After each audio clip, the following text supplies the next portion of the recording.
नाज़रीन, बुलेटिन में अव्हां खे अहम ख़बर ॾींदा हलूं त कोरोना वायरस बाबति National Command and Operation Centre जे इजलास में अहम फ़ैसिला कया विया।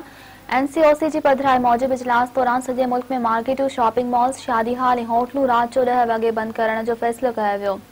इजलास दौरान तफ़रीही हंध ऐं पार्क शाम जो 6 वॻे बंदि करण जो फ़ैसिलो कंदे बस अॾनि, रेलवे स्टेशन समेत सॼे मुल्क में मास्क पाइण लाज़मी क़रार ॾिनो वियो आहे।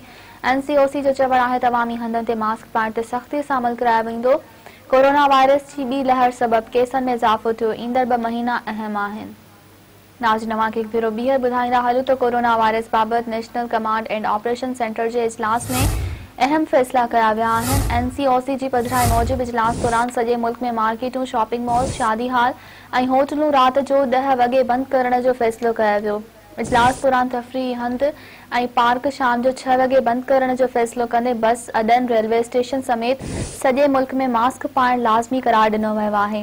एनसीओसी जो चवणु आहे त अवामी हंधनि ते मास्क पाइण ते सख़्तीअ सां अमल करायो वेंदो। कोरोना वायरस जी ॿी लहर सबबि केसनि में इज़ाफ़ो थियो। ईंदड़ 2 महीना अहम आहिनि।